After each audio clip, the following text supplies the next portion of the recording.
Iniciamos la primera transmisión de El Despertar de los Trabajadores, un espacio de conversación donde nos acompañarán distintas personalidades del mundo sindical. Queremos que este sea un espacio para conversar y para difundir las problemáticas, las necesidades del mundo sindical y también las propuestas que constantemente se están realizando desde la Central Autónoma de Trabajadores y Trabajadoras de Chile. Les invitamos a suscribirse a nuestro canal de YouTube, @CentralCat. También nos pueden seguir en Instagram, en Facebook y en nuestra página web www.catchile.cl. En este primer podcast vamos a conversar con Cintia Segovia Lavé, madre de Matilda y Amalia, pareja de Camilo. Licenciada en Historia y Ciencias Políticas y profesora de Historia por vocación. Dirigente sindical por consecuencia, de una familia de origen muy creyente y siempre al lado de los más necesitados. Sin duda, esto influyó en que tuviera una sensibilidad por la justicia social.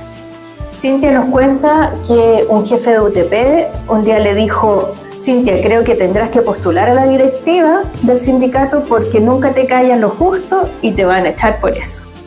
Así que se postuló, pasó del colegio a la Confederación de Educación y de ahí a la Central Autónoma de Trabajadores y Trabajadoras de Chile. Queremos saludar a Cintia y hoy día vamos a conversar sobre la propuesta de programa de gobierno que ha elaborado la Central Autónoma de Trabajadores y Trabajadoras. Y en esta propuesta nos vamos a referir a diversos temas muy relevantes, pasando por educación, por salud, vivienda, pero también por el fortalecimiento del mundo sindical, del mundo del trabajo y la superación del ya agotado modelo neoliberal en Chile. Hola Cintia, ¿cómo estás?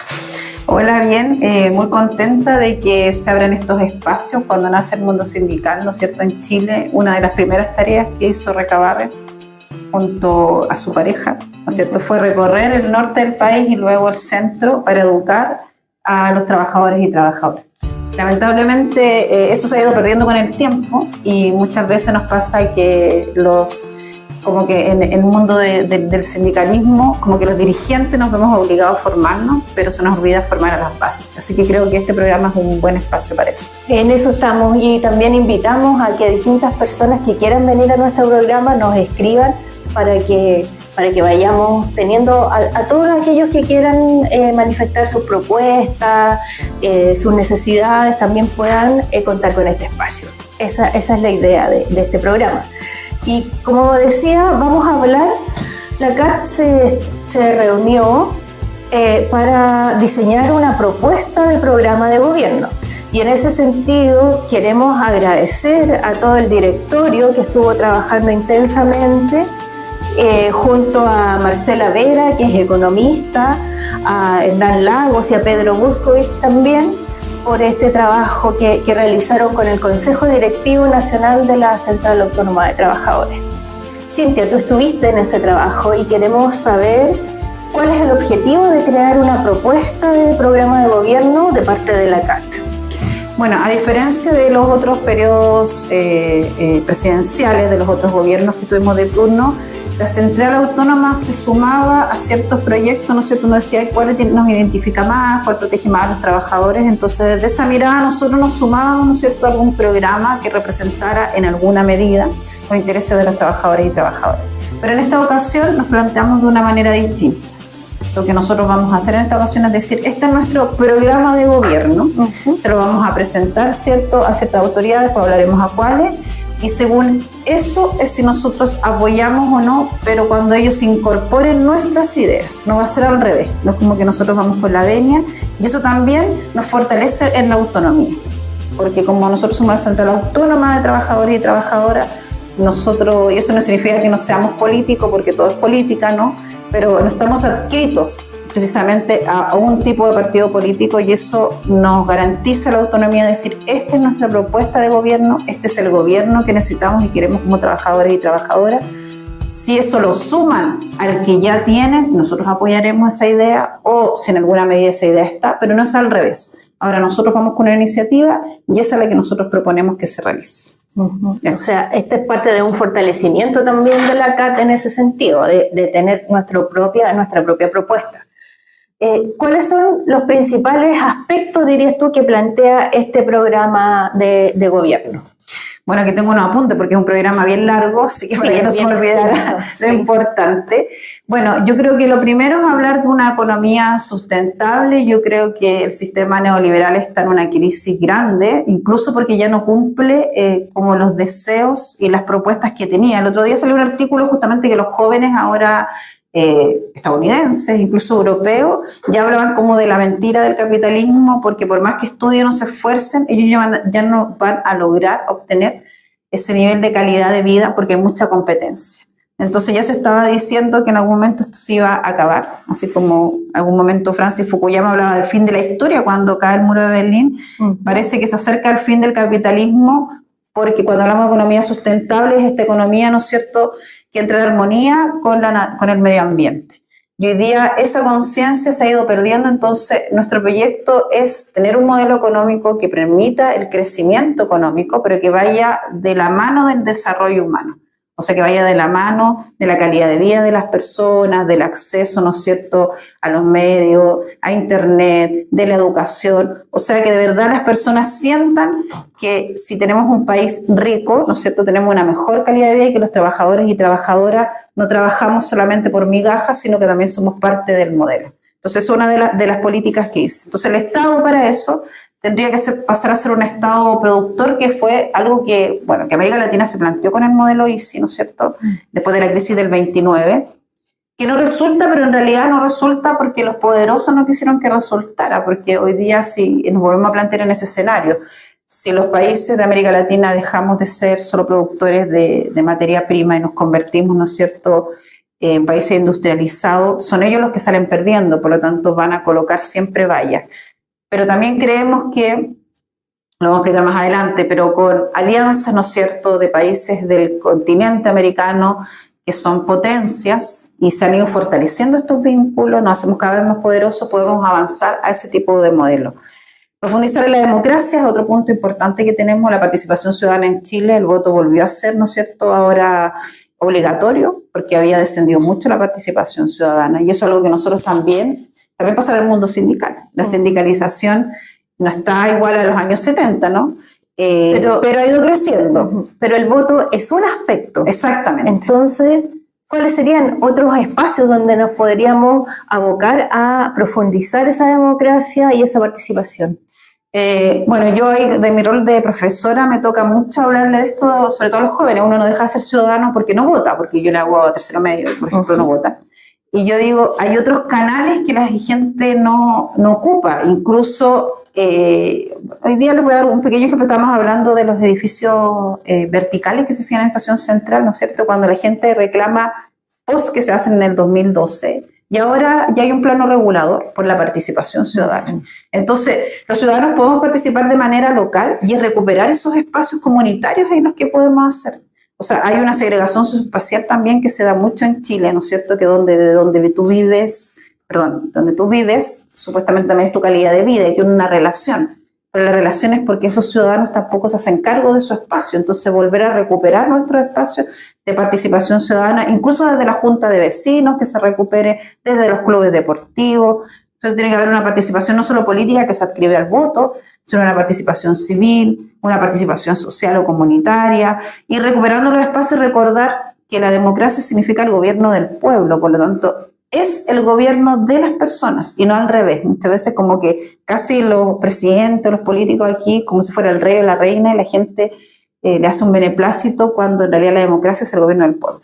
Y en el mundo sindical, porque hablabas de las juntas de vecinos, ese es un espacio de participación en el entorno donde vivimos.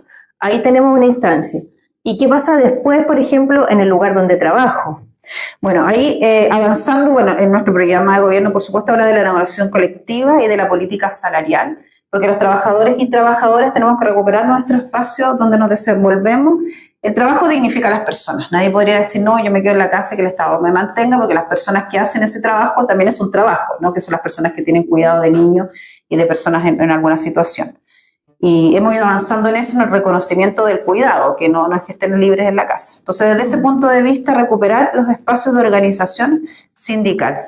Me había quedado pegada en el tema del que el movimiento sindical había perdido y nunca ha recuperado lo que teníamos en los años 70, pero últimamente ha ido creciendo. Y yo siempre doy este dato que ha ido creciendo gracias a las mujeres, ¿ya? Las mujeres somos las que más hemos ingresado, ¿no es cierto?, a los sindicatos, a pesar de que siempre está el temor, ¿no es cierto?, de, ay, voy a entrar a un sindicato.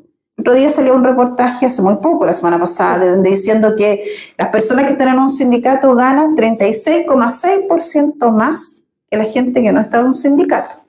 Y decía, las personas que ganan un 36,6% más son las personas entonces que ya no están en situación de pobreza. Entonces, la reflexión era, entonces, ¿por qué la gente no entra a los sindicatos cuando desde ahí podría, ¿no es cierto?, evolucionar su condición? O sea, eso se sabe, que finalmente la gente al estar sindicalizada tiene mejor calidad de vida porque tiene mejores sueldos y tiene mejor condición en trabajo, porque además los empleadores saben que van a tener que cumplir con las leyes. Entonces nosotros también invitamos en este programa que los trabajadores, ¿no es cierto?, vuelvan a ocupar esos espacios, porque son espacios que tenemos y que la gente ha abandonado porque la dictadura hizo un trabajo bien hecho, ¿no es cierto?, en colocarle como así como el fantasma del comunismo, el fantasma de los sindicatos. Que te van a echar si estás en un sindicato, que está mal lo que estés en un sindicato, cuando en realidad los sindicatos han demostrado todo lo contrario. O sea, gracias a los sindicatos se logra, ¿no es cierto?, tener trabajos dignos. Nos falta, por supuesto, avanzar en eso, pero es una tarea que tenemos que hacer. Y un poder de negociación con las autoridades de la empresa, mucho más grande que si voy sola a negociar con un jefe. O sea, si va el sindicato, el poder de negociación es mucho más grande. Exactamente, o sea, finalmente es súper importante que la gente no va a ir a negociar solo un mejor sueldo porque le va a dar miedo que lo echen. Exacto. En cambio, cuando hay unos trabajadores organizados, el empleador se ve obligado a escuchar. Y además hay leyes que protegen que los tiene que escuchar y después nacen los contratos colectivos, los convenios. Entonces, desde ese punto de vista, uno diría, ¿por qué la gente teme si es la única manera que puede salir adelante? Yo, hablando de la mina, que está más cercana, me pasaba ahora que conozco una persona y me contaba que de 7% van a pasar a 8%. Entonces, esa misma persona me decía, lo malo es que no tenemos sindicato. Entonces nadie va a alegar. Entonces los trabajadores igual están conscientes de eso, pero les da miedo la movilización. Y les da miedo, ¿por qué? Porque esta persona me decía, yo haría un sindicato, pero el problema es que la gente me va a quitar el respaldo, porque les tienen susto. Entonces, ¿cómo nosotros traspasamos esa valla? ¿Cómo nosotros salimos de esto del capitalismo, ¿no es cierto?, que nos hace seres súper individuales, donde uno dice, no me pasa a mí, no me importa, entonces no hago nada. Bueno, y si gano algo voy, que es lo que nos pasa mucho a los sindicatos, ¿no? La gente, ¿qué gano? ¿Qué bonos me dan? Pero en realidad la pelea sindical es mucho más que eso. Mucho más profunda. Exactamente. ¿Y qué otros aspectos quieres destacar de este diseño, de este programa que redactó la Central Autónoma? La modernización del Estado, porque eso también tiene que ver con los recursos, que vamos a hablar más adelante de eso, ¿no es cierto? El Estado tiene un aparato, el aparato estatal es muy grande en algunas áreas, muy pequeña en otras. Por ejemplo, el tema de la fiscalización, el aparato estatal es muy pequeño. Entonces, por ahí, ¿no es cierto?, se escapan muchos recursos, porque nadie fiscaliza que los recursos que el Estado da se estén ocupando en lo que debiesen ocuparse, ¿no? Claro. Eso es una cosa. Y lo otro es que la gente le tiene temor, por ejemplo, a una salud pública, porque también ahí no hay fiscalización, pero tampoco ha habido una modernización del sistema. Entonces, para que el Estado pueda competir y la gente no sienta que está en desmedro y perdiendo, cuando son cosas del Estado, tenemos que modernizar al Estado, ver cuáles son las áreas que hay que fortalecer, donde sobran, ¿no es cierto?, algunos, porque uno dice que los funcionarios públicos desaparezcan, más bien dicho, que vayan a las áreas donde hay que fortalecer, ¿cierto? Fiscalización es un área sin duda que hay que hacerlo, ya de todo el mundo público. Y el área de servicio. El Estado puede ser un buen gestionador de servicios. El metro, que si bien está medio privatizado, comillas, pero igual es del Estado, ¿no es cierto?, demuestra que se puede dar un buen servicio, aunque sea, ¿no es cierto?, una institución estatal. No es institución estatal versus mal servicio.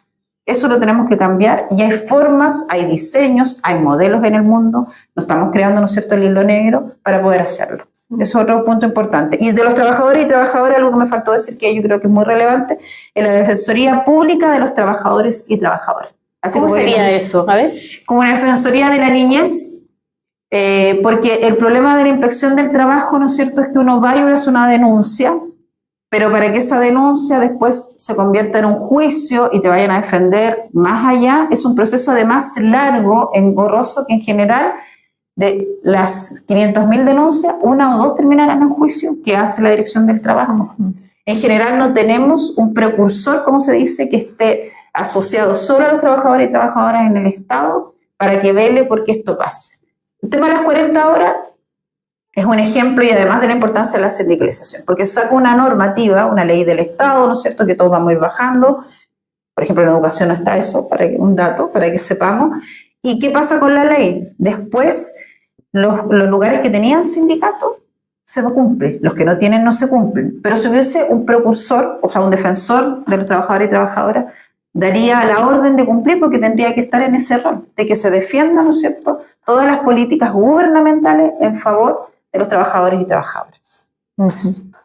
Sí, hay en países europeos que tienen esta figura del defensor público, por ejemplo, y ustedes están planteando esta figura específicamente para los trabajadores y las trabajadoras, alguien que vele porque se cumplan aquellas leyes, normas que se establecen. Desde que recuperamos la protección de los derechos. Desde que recuperamos la democracia, el Código del Trabajo todavía está en favor de los empleadores y no de los trabajadores y trabajadoras. Entonces tenemos que ir avanzando en recuperar antiguas leyes que protegían a los trabajadores y trabajadoras, desde esta cosa de que nos pagan hasta 11 años cuando era antes, no era así. Hay un proyecto en el camino, pero quedó en el camino, yo nunca había escuchado que haya salido. Entonces, claro, un defensor que vele justamente por eso y que sea como, así como el defensor de la defensora de la niñez que está siempre levantando la banderita en favor de los niños, necesitamos un defensor de los trabajadores y trabajadoras. Exacto. ¿Y cómo visualiza la CAT la implementación de un programa como este? Hablemos un poco de cómo se financia, de cuáles serían los plazos, porque tampoco es cambiar todo de un día para otro. ¿Cómo lo visualiza la CAT? Sí. Bueno, es un programa a largo plazo porque no se trata de, estábamos conversando acá con la periodista y yo le decía, ¿cómo decimos esto sin que la gente siente que le vayan a quitar la casa? ¿No? Porque eso decirlo es una forma sencilla, no significa expropiación de las cosas, sino que significa que el Estado vuelva a recuperar ciertos sitiales que tenía, por lo tanto pasar de un Estado subsidiario, no uno de bienestar, que vele por la salud, la vivienda y la educación como los pilares básicos que tiene que tener todas las personas. Y ojo con esto, porque el programa lo explica súper bien. A veces la gente piensa que es como que les regalen las cosas, y no es eso. No. Cuando hablamos del acceso de un estado de bienestar, nos referimos que un estado que garantice que todas las personas en igualdad de condiciones podamos acceder a una salud en igualdad de condiciones, a una vivienda, todos por igual que podamos acceder, ¿ya? Y una educación también en igualdad de condiciones. Porque hoy día con la política de mercado eso no es así. En este país la mayoría de la gente no tiene casa porque no puede acceder en igualdad de condiciones, ¿no es cierto? Porque o tiene que demostrar que es muy pobre, ¿no es cierto?, para poder acceder a un subsidio, pero que además hay una segregación socioespacial porque lo van a mandar a vivir muy lejos del lugar. ¿no? Y hoy día no sé si, por ejemplo, en Santiago hay alguna casa o departamento que cueste lo que te cubre el subsidio. Exacto. O sea, por eso hay que ser muy pobre y en realidad vivir en unas condiciones paupérrimas para acceder, o tienes que demostrar al mercado, ¿no es cierto?, de la banca y todo, solvencia. Y hoy día está demostrado que eso no es así. O sea, que la clase media, por ejemplo, hoy día no puede comprarse una casa. Eso no es real.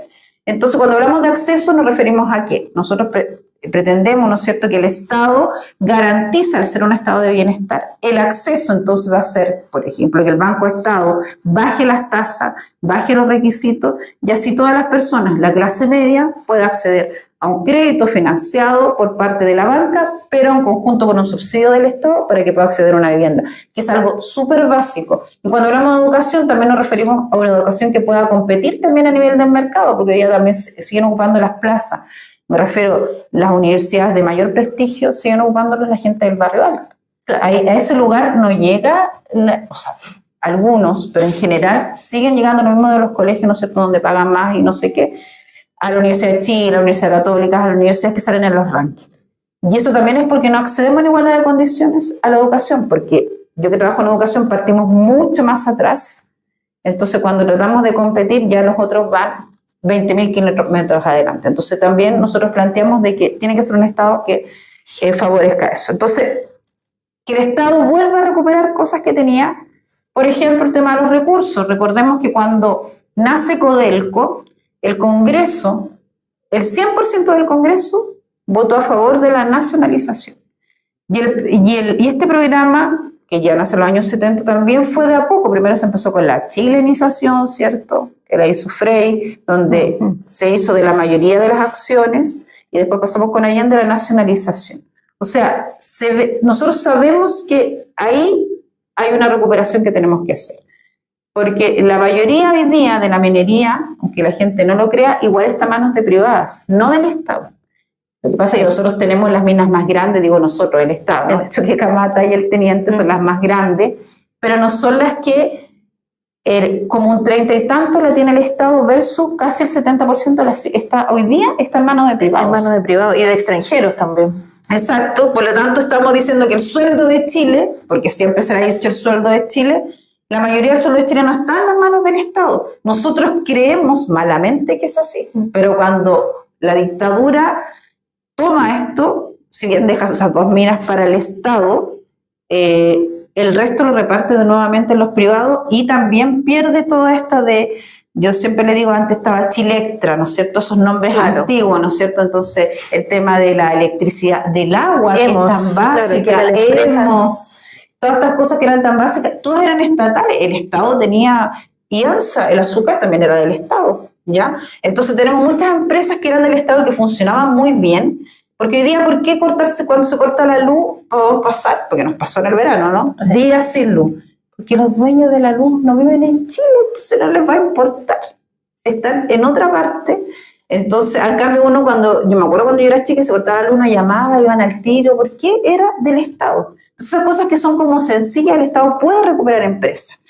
Puede hacer que otras, ¿no es cierto?, otros sectores estratégicos del litio, que se ha hablado mucho estos tiempos, ¿no es cierto?, sean del Estado, porque se ha demostrado que ahí viene, ¿no es cierto?, un nuevo foco. Entonces tenemos que recuperar, tenemos que hacer que el litio sea del Estado, y eso no es expropiarle nada a nadie, sino que los propios recursos sean nuestros, los grandes inversionistas del país que dejen, ¿no es cierto?, de evadir impuestos, porque la ley les permite evadir muchos impuestos. Si se persigue, ¿no es cierto?, a esos evasores de impuestos, que hablamos de las grandes capitales del país, nosotros recuperaríamos como Estado un caudal de recursos importante.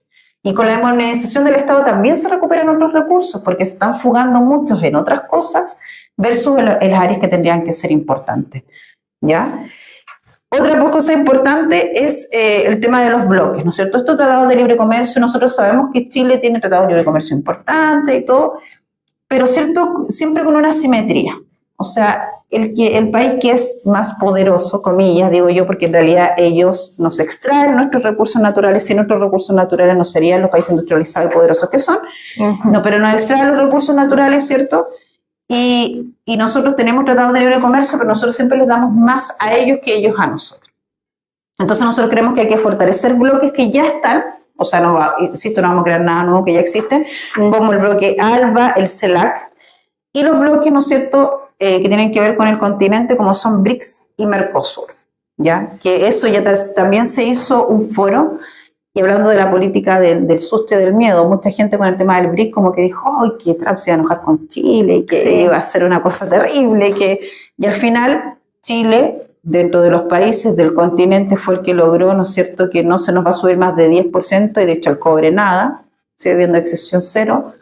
No hubo ninguna, porque uno tiene que pararse desde lo que es, de lo que puede entregar. Entonces nosotros tenemos que creer en el valor de nuestros recursos, pero también en nuestras políticas estatales. O sea, no podemos estar siempre temiendo, porque yo el otro día acabé en un taxi y me dijo, no, es que ese presidente no debería hacerle nada a Trump. Y yo le dije, mire, los grandes países poderosos actuaron así con Hitler. Y eso se estudia como que fue horrible, que es la política de apaciguamiento. Porque Hitler igual iba a hacer lo que iba a hacer, independiente. Y lo peor es que uno dice, ¿por qué los poderosos no le dijeron nada? Uno tiene que decir, porque uno también tiene una forma de pensar y decir, mire, nuestro país es poderoso, nuestro país es importante, el cobre es importante, usted no nos puede cobrar. Y no nos cobraron. ¿ya? Y nosotros mandamos fruta, vino, otras cosas importantes, ya no más de 10%, y Chile logra eso. Por lo tanto, lo que se demuestra es que un Estado bien posicionado, ¿no es cierto?, puede lograr cosas y puede recaudar recursos. Puede tener el poder de negociar realmente, de negociar, Exacto. no de entregarse nomás a lo que y en igualdad de condiciones. Estados Unidos. Exactamente. Porque además hay una cosa que cuando se compara, por ejemplo, a Milei con Trump, eso es un error, porque Trump es súper proteccionista. O sea, para la gente uno podría decir, oh, es súper comunista.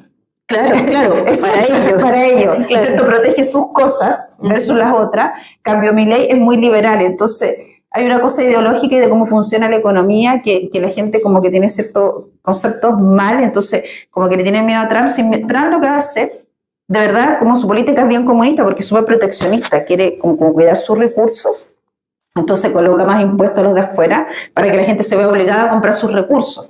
El problema de eso es que ellos no tienen todos los recursos, aunque crean que son autosuficientes.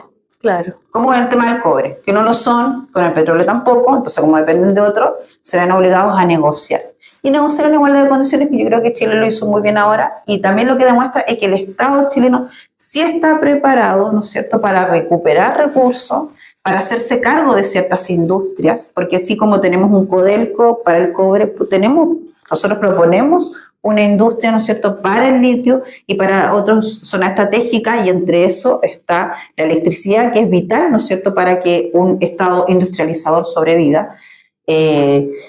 Michelle Bachelet hizo muchos, ¿cómo se llaman?, centrales eólicas, ¿ya? Cuando uno va para el norte, y eso se ha dejado como stand-by, y nosotros tenemos que recuperar, ¿no es cierto?, la autonomía energética, porque todo tenemos lo que es los recursos renovables y no convencionales. La energía verde en Chile tenemos mucho para recuperar porque tenemos, bueno, nosotros tenemos la gracia, ¿no es cierto?, que tenemos un medio ambiente diverso que nos permite buscar en otras fuentes que no sea algo que contamine, que es el agua, que es donde, ¿no es cierto?, está lamentablemente la red, exacto, que inundan los espacios, a las comunidades indígenas, y se demostró con eso que se puede. Entonces nosotros tenemos que avanzar a la energía verde, porque incluso con el litio se puede hacer algo al respecto. Exacto. Eso. Y pensando en esto también, hablábamos antes de empezar de esto de un mensaje para directamente quienes son nuestro público objetivo, los trabajadores y las trabajadoras. Hablar un poco del punto de la negociación colectiva. Tú me hablabas de esto de la negociación en ramal. ¿Qué significa eso? Bueno, grandes países como, para nombrarlos de siempre, a ver, como Uruguay, ya, Francia también, lo tiene harto en Europa, tiene negociación colectiva ramal, que era un proyecto de este gobierno saliente, un proyecto, una promesa incumplida, ¿no? La negociación colectiva ramal, que es donde por áreas, ¿no es cierto?, de trabajo se negocia. Entonces, por ejemplo, ya no sería una negociación hablando del fortalecimiento del movimiento sindical. Ya no lo haríamos, ¿no es cierto?, por sindicato, sino por áreas de trabajo. Entonces tendremos la negociación colectiva ramal, por ejemplo, de educación. Y eso obviamente nos permite negociar en igualdad, ahí sí, bien, con los poderosos. Porque incluso no se habla de que la negociación colectiva ramal sea limitante, porque si hay particularidades de ciertos sindicatos, por ejemplo, si un sindicato es rural, de los zapateros, del campo, para que lo entendamos, versus el zapatero de la ciudad. Se hace la negociación colectiva ramal permite que uno negocie como los puntos claves, comunes de ese sector. Se dice ya, bueno, le voy a pagar por cada zapato tanto, eso se establece como los mínimos. Pero los máximos se pueden igual seguir negociando según las particularidades. No implican que, no, pero es que yo prefiero que sigamos negociando nosotros con él porque nos conocen, nos llevamos bien con nuestro jefe. La gente como que a veces le tiene miedo a eso, pero nos permite engrandecernos y enriquecernos, más que empobrecernos. Porque como vamos a trabajar por rama, imagínense lo que significaría que pararan, bueno, yo dije los zapateros, pero si por ejemplo hoy día que hubo el paro de transporte y de un sindicato que tiene dos líneas, la C me parece y la D, algo así, ¿no?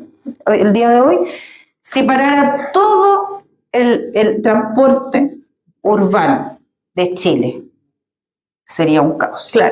Claro. Paralizan todo. Exactamente. Entonces la negociación colectiva ramal no les gusta a los empleadores, pero los países desarrollados negocian por rama. Entonces, eso significa que sí es posible y sí es garantía de un país desarrollado. De todas maneras. Y ¿han conversado respecto a con quiénes se reunirán para presentar este programa? ¿Con quiénes estarían disponibles a reunirse? Sí, tuvimos ya un consejo directivo nacional donde analizamos ya el programa ya final, que estamos presentando, para que nosotros también hacer nuestras apreciaciones, y también definimos un derrotero al respecto, y nos pusimos de acuerdo en que evidentemente nuestra ideología es mucho más cercano con las ideologías e ideas del mundo de izquierda, y también lo decimos así abiertamente, tampoco vamos, pero también sabemos que nosotros trabajadores y trabajadoras trabajamos para todo el mundo, y nosotros tenemos que lograr políticas públicas independientes si quienes están en poder es de derecha o de izquierda. Nosotros definimos que sí estaríamos dispuestos a conversar con una derecha más de centro, ¿ya? Así que nosotros estamos dispuestos a entregar, ¿no es cierto?, y reunirnos para entregar un programa de gobierno a la representante de Chile Vamos, ya Belén Matei, y con el mundo también de la izquierda, por supuesto, la representante que salió también a partir de una primaria, Janet Jara, también de Marco Enríquez Ominami. Esos son como nosotros creemos que son los tres presidenciables que nosotros creemos que es relevante llevarle nuestro programa y que estarían dispuestos a escuchar cuáles son los focos de nuestro programa. Porque nosotros sabemos que hay un área de la extrema derecha que no va a estar dispuesto, ¿no es cierto?, a escuchar nuestro programa de gobierno, que tampoco le interesa. Y también del otro lado, hay veces que nos catalogan un poco de amarillos porque uno habla de que esto es un programa, ¿no es cierto?, que va de a poco. Nosotros decimos de aquí van a salir, ¿no es cierto?, los dineros del Estado, un estado de bienestar, no que regale cosas, no sé qué. Y eso también para los extremos del otro lado también de repente puede ser muy amarillista, pero en realidad nosotros aquí estamos viendo que uno tiene que, en las reglas actuales, nosotros nos presentamos nuestro programa de gobierno. Nosotros queremos democracia. Eso también es algo que quiero que sea claro. Nosotros queremos más participación democrática. Nosotros no estamos hablando de instalar una autocracia o algo así. También puede ser parte de los temores. Así que en estas reglas del juego nosotros definimos en nuestra última reunión que esos serían como los tres presidenciales con los que nosotros nos vamos a reunir para presentar nuestro programa de gobierno. Muchas gracias, Cintia.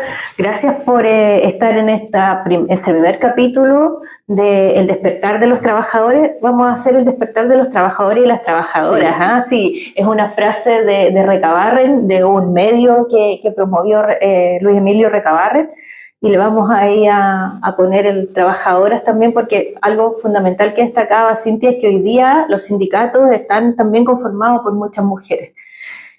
Queremos darte las gracias por esta primera aparición. Queremos invitar a que se sumen a nuestras redes sociales, que nos sigan en nuestro canal de YouTube de la Central Autónoma de Trabajadores y Trabajadoras de Chile. Soy Nadia Oliva, periodista, y nos vemos en la próxima.